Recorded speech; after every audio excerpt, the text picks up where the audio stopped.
slowly. What? When we kill him slowly.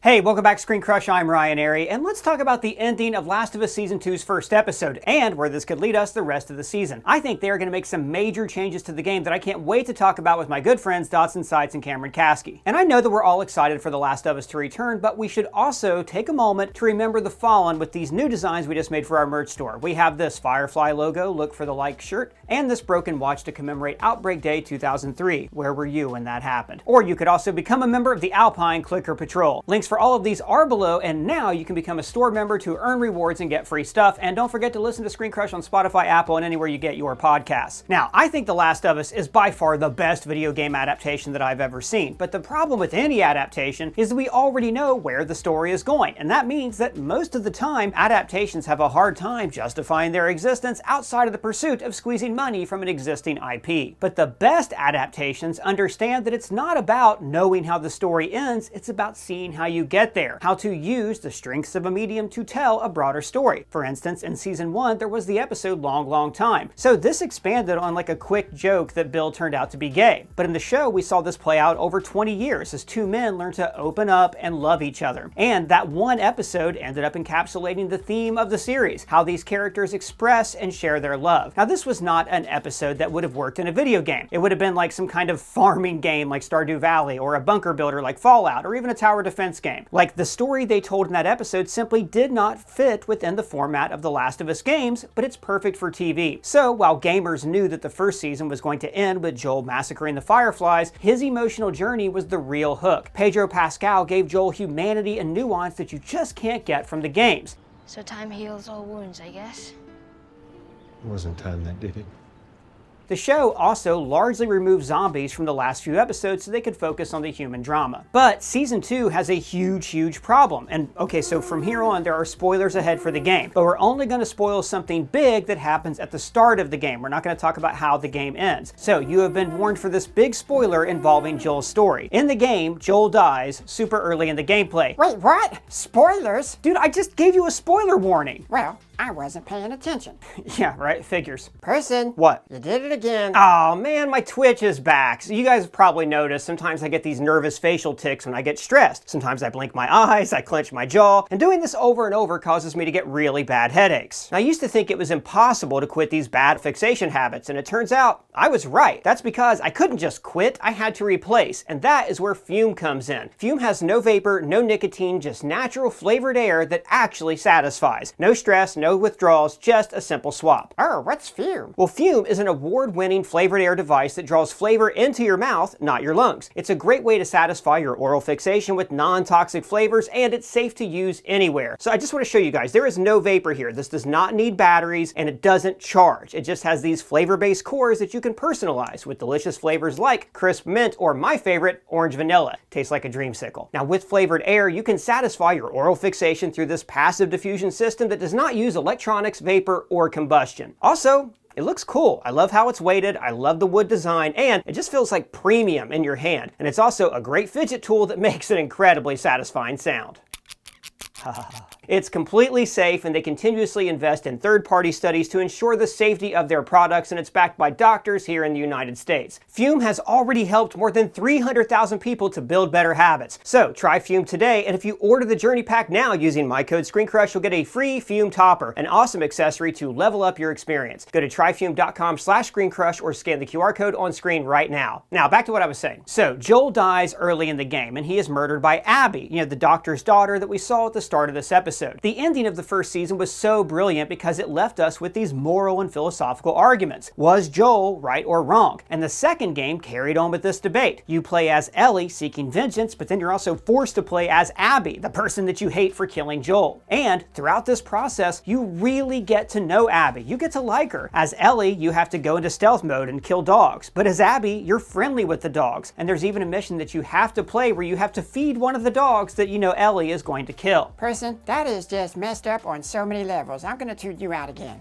Go for it. So it's a sure bet that seasons 2 and 3 of the show are going to adapt like these different aspects of the game. Now, the question is, how do we get there? How is this show setting up a story that explains how revenge can rob us of the love that's in our lives? I think that Abbey and Ellie will still be the protagonists. Episode 1 has come and gone and Joel is still alive. So maybe, because they have Pedro Pascal as their lead, they're actually going to hold off on his murder for most of the season. Like in the game, there are tons of flashbacks where we see what Joel and Ellie did for those 5 years, including a great sequence where you travel to an abandoned museum and sit in a space capsule. So maybe we'll see more of those flashback moments. Like we could even see what Abbey was doing for those 5 years, how she joined the Wolves in Seattle, or how her hatred of Joel has taken away her ability to love others and be a functioning member of her new society. The game also features a kind of civil war in Seattle, so maybe we'll see the run up to that. Now, here's where I'm going to spill a little insider tea for you guys. HBO is being like crazy guarded with these episodes. They only released a screener of the first episode to most outlets because of their high security, which tells me that there has got to be something different about this show from the game. There is no way they would have this high level of security if the only spoiler was the potential death of Joel. Ursa, what secrets are they guarding? Well, the big clue came in the cordyceps fungus we saw growing in the pipes, and this is a huge departure from the game. Like in the game, the fungus spreads through spores, but in the show, it's more of an underground root network. So if the fungus touches you, then it can alert the zombies, like a giant hive mind. So this idea that the cordyceps could infiltrate Jackson from underground is totally new. In this episode, we see that the people of Jackson are getting comfortable. They're too casual on patrols, they're smoking reefer, throwing parties, and they're taking in refugees that has caused a housing crisis. So maybe while Ellie is off on her revenge tour, we'll get frequent episodes showing us what's happening in Jackson. Or maybe this is all just groundwork for season 3 or 4. Now, I want to talk about the cordyceps and what it means for this show's future, but first, I am joined by our very own Dots and Sights and Cameron Caskey, the intern that we fire every week.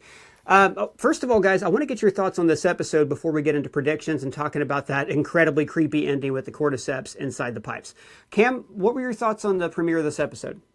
I mean, it's simultaneously some of the most enthralling television I've seen in the past couple of years. Season 1 has still left such an effect on me because I didn't know how much a TV series could hurt me.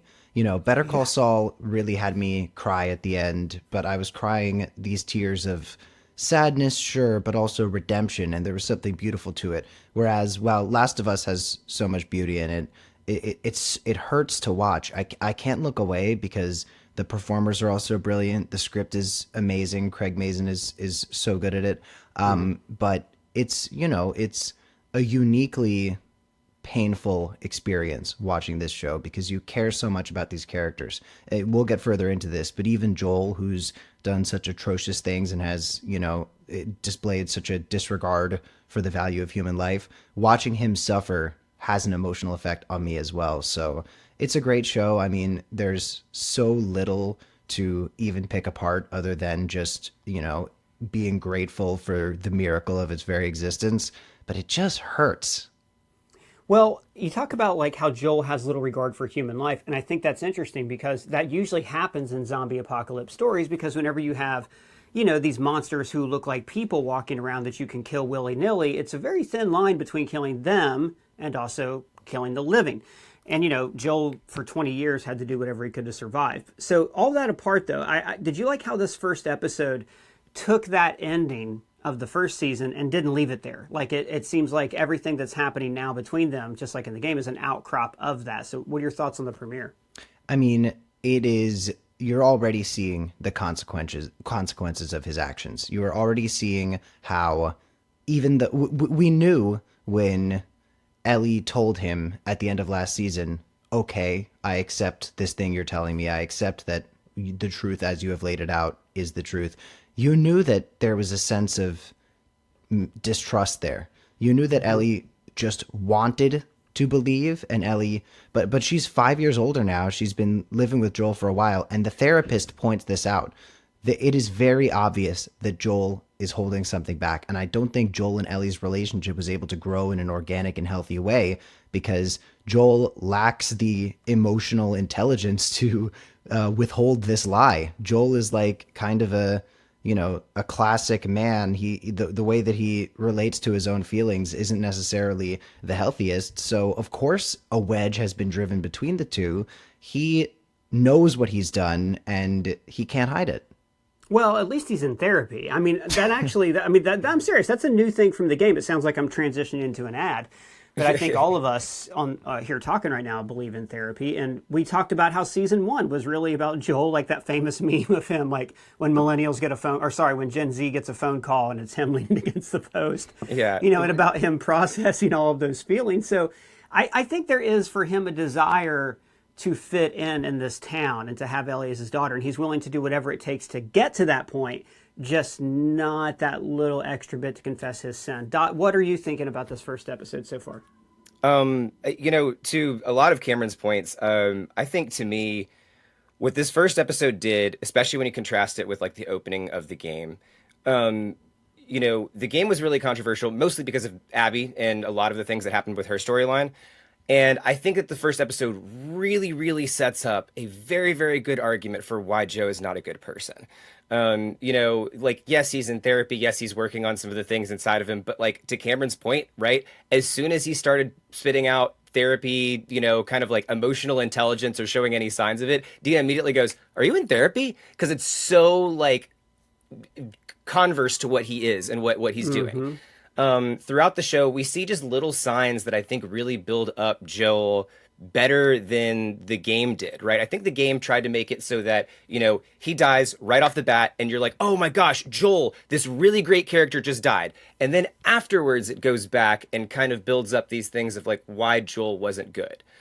But this episode, we start to see like little teasers of that. Like one of the biggest things for me that stuck out was when he's talking about the settlement of Jackson in general. And like the first thing she says is, or Maria was like, hey, we need to build more. We need to expand more. We got more people coming in.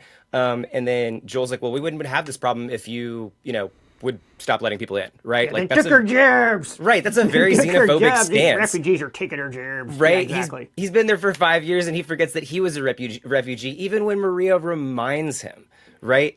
And so, and if anything sets it up, it's the reverse parallel of the giraffe in that very first scene. Oh, right? Yeah?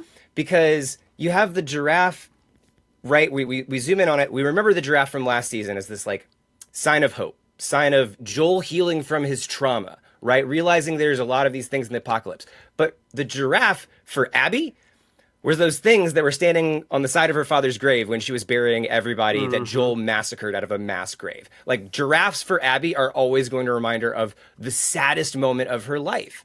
And so, like, when I was watching that scene, I felt like that set up Abbey and her motivations and, like, the whole, you know, Seattle crew, the Seattle Firefly Remnants crew, like, their motivations better than anything the game ever did. So, like, I do like the slower approach that the TV show is taking, and I think that in doing so, they're really kind of building up on their points even better, while still maintaining that emotional whiplash that makes Last of Us so good. You know, you bring up a point about Joel's xenophobia, and I like how that, which is also new to the show and is not in the game, I like how that's an extension of his decision with Ellie in the end. You know, with Ellie, Right. He very much chose us over them, right? And, you know, we can get to whole, maybe we'll talk about this conversation next week about whether Joel was right or not. But this whole idea that he has is within Jackson is us, outside is them. And he even does it with the kid. He says, what's in here? He says us, what's out there? Monsters. So he's Exactly. that's a really good point.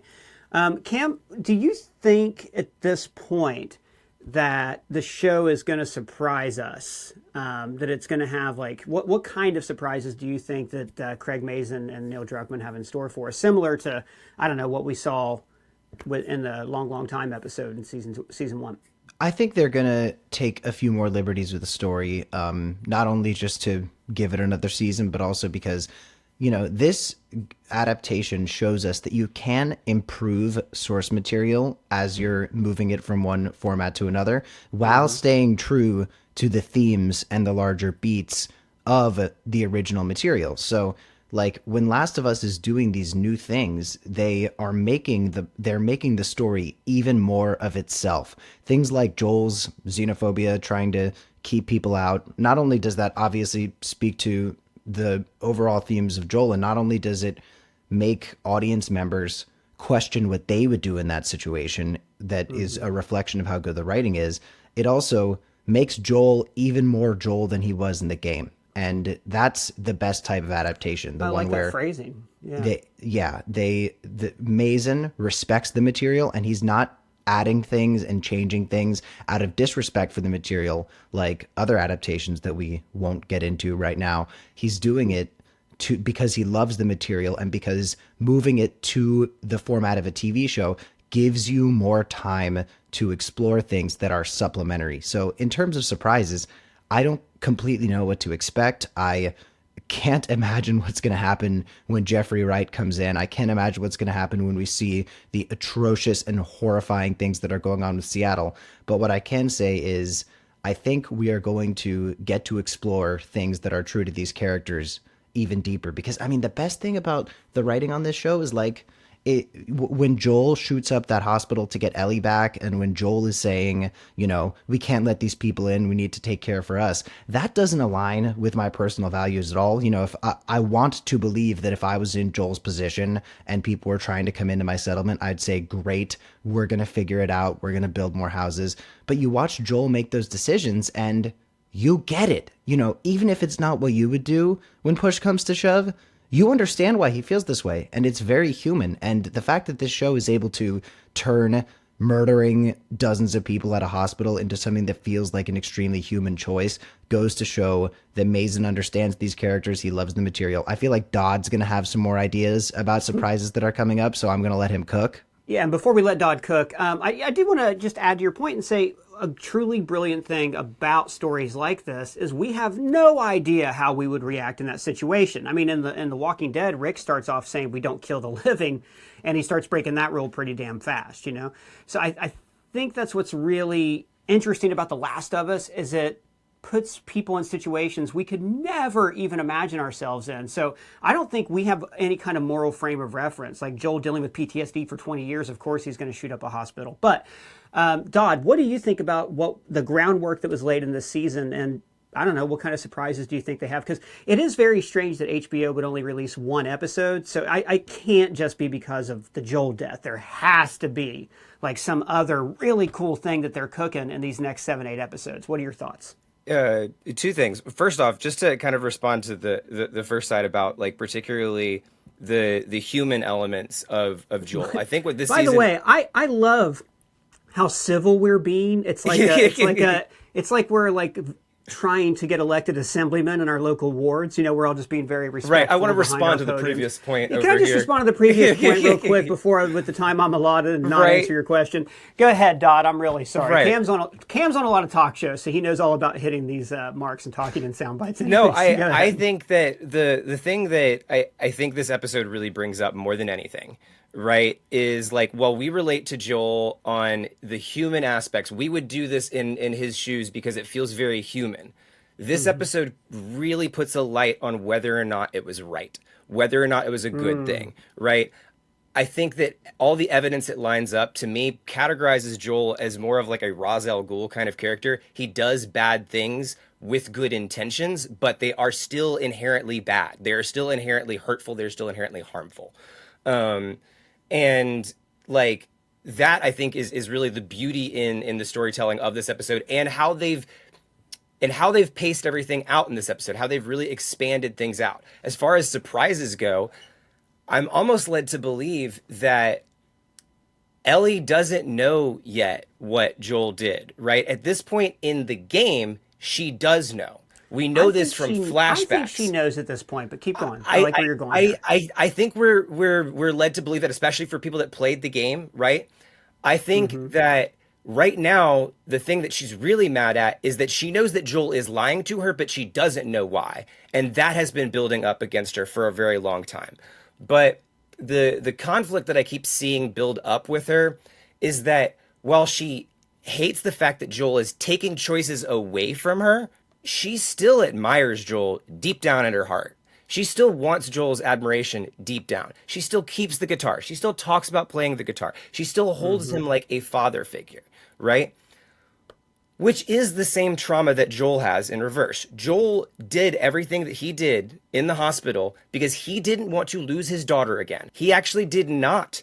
heal from his trauma. He gained a new trauma. So I definitely think that like there's a chance that Ellie doesn't know exactly what it is that Joel did. The other thing that I think is could be possible is mutations within the zombies. We've already seen like within the first season, they changed things about how the zombies work. They removed the aspect of spores. Now, spores come into a very important part in The Last of Us Part 2 as far as Ellie's immunity and how that she shows that and stuff like that. I think that's a lot of the reason why we saw the stalker bite Ellie, right? I think that's going to be a way that she proves that she is immune to Dina in the future.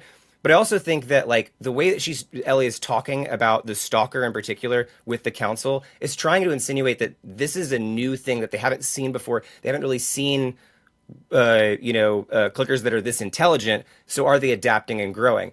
With the roots in the pipes, I think we could possibly see this come into play. And with some of the enemy types that we see later on in the game that are a little bit more advanced, this could be a good way to kind of explain how that happened instead of just like, hey, it was the second game and we had to make new enemy types to keep things interesting, So those are the things I think. I like your idea that Ellie doesn't know yet, because that would also explain maybe Joel's death. And we're not going to spoil much in this video except what I've already talked about. But that means they could push Joel's death to episode 3 or 4, and we could actually see Ellie travel to Utah, maybe with Dina, give them like a little side road trip adventure, and they could, we could see that play out kind of in real time, whereas in the game, all of those Joel scenes were kind of doled out during flashbacks.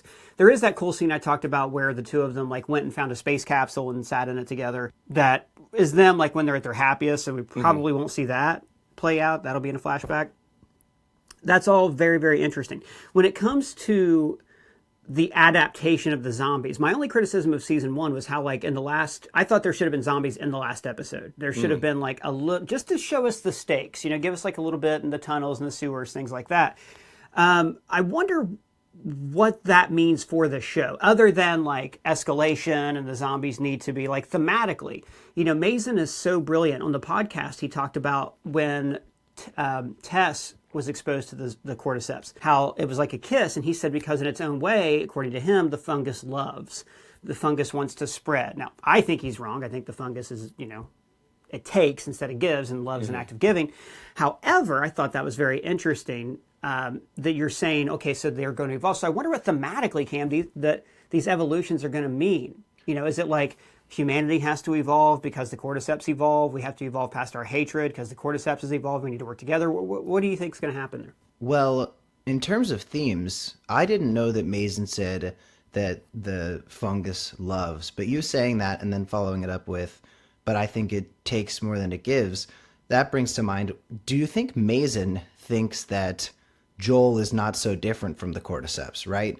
Because if the cordyceps multiplying and turning these people into zombies is their form of showing affection, we've learned Joel is convinced that his form of showing affection is murdering dozens of people. And I hate to evoke crazy, stupid shit from TV shows that at their best were amazing and at their worst were unwatchable. But it brings to mind when Rick Grimes said, "What if we are the Walking Dead?" Yeah. But I mean, that's a famous speech in the comics too, and it's what the show is about. It's about, like Battlestar Galactica. Are we worthy of survival? Go ahead, Don.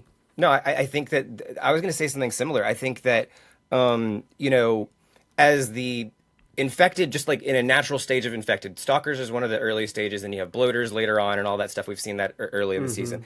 But basically, essentially, the fungus gets worse and worse, and you become more and more disgusting and monstrous, and it festers and rots. And I think that it developing and creating even higher layers, we're starting to see Joel's one act from season 1 making him into arguably a worser person, right? It's kind of festering and developing and rotting him at his core. And so I think with an evolution of that, with an evolution of the fungus becoming an even greater threat, it's supposed to be a metaphor for alongside how humanity at this time is growing into like the worst rotten sides of humanity are rotting, are becoming more infected, are becoming this more monstrous as we go through. So that's where I think that the possible kind of metaphorical connections between like having the fungus evolve and grow. I mean, it's supposed to be like a network of brains. So, that is a big difference from the game. So that to me makes sense of why it could be like becoming at least more intelligent. Well, you know, you look at the fungus in the opening credits, and it always has looked like the spread of humanity across the globe, like the view of like roads and cities at nighttime.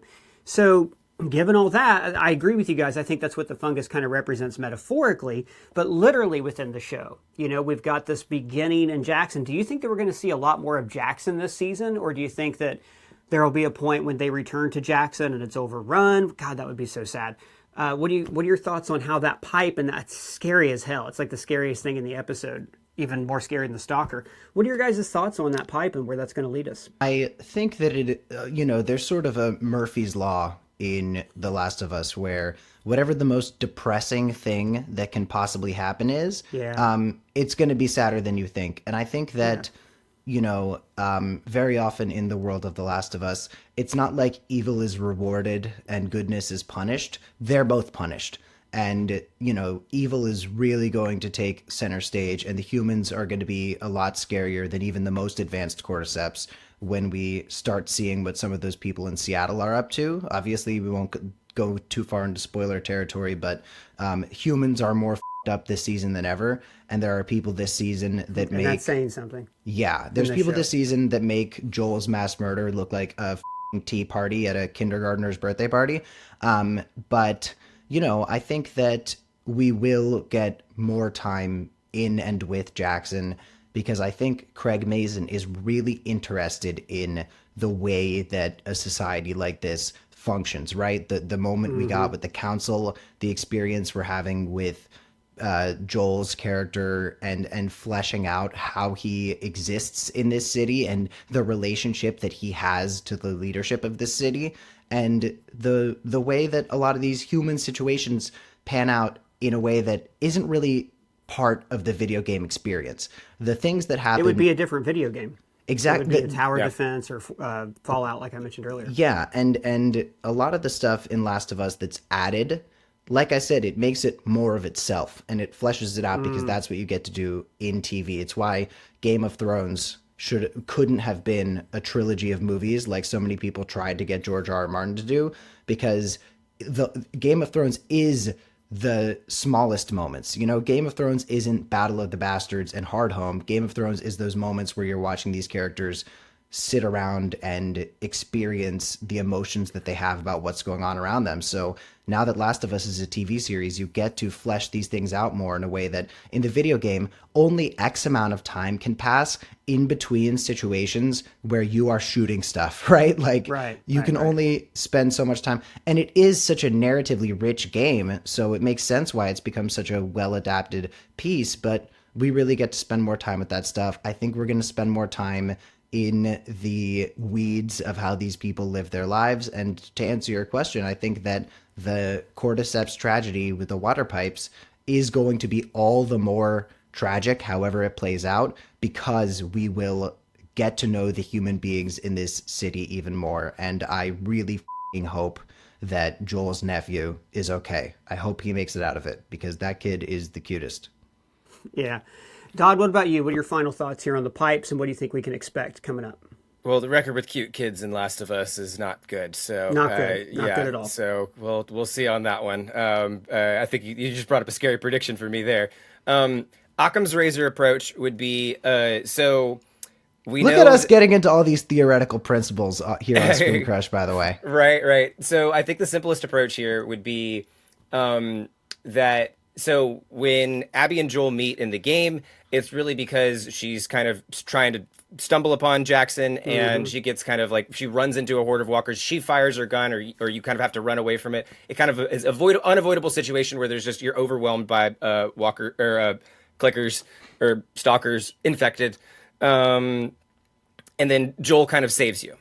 That, of course, made her look a lot more clumsy, and so they're kind of redoing that. She's already over, like, at the end of the episode, she can visually see Jackson, right? So what I think is going to happen is she's going to get loaded up, ready to go, and all that kind of stuff, and then the roots there are going to trigger a horde, kind of very similar to how we saw in the first season when they kind of introduced the concept that was like the fungus kind of thinks through its roots kind of thing. Yeah, in episode 2, right? I think that's the simplest approach that essentially triggers that first wave that causes Abbey and Joel to meet. The more complex, I think, theory with what is going on there is that they're going to take out all the roots that are in those pipes anyways, but those roots have essentially left maybe spores or residue. Maybe they didn't see those roots actually in there. And then when they go to reuse those pipes, they could create an infection that starts within the walls, right? With someone getting sick from the water. And maybe they even use that as a thing to turn against Joel. Hey, you said this is what we're supposed to do, but you didn't make sure the pipes were safe, being that he's in charge of construction. So I think that that could be a kind of a, if they really try to go with something different, but that also means that Joel has to stick around for a lot longer, right? And no, but that's what I'm saying. I think he might. I think he might be around for a bit. Maybe we'll even see him and Abbey have a whole episode together before he tells her his name. Like, you guys bring it up. The most exciting thing about this show is even though we know, we don't know. And that's one thing I loved about this premiere. But I got to leave it there. So I want to hear from all of you guys what you thought about the first episode of The Last of Us and all your predictions for season 2 down in the comments below, or at me or my friends here on Twitter, Blue Sky Threads, or any of that stuff, or on our free to join Discord server. And don't forget to get your Fume discount by clicking our link in the description. And if it's your first time here, please subscribe and smash that bell for alerts. Cam, you're fired. For ScreenCrush, I'm Ryan Airy.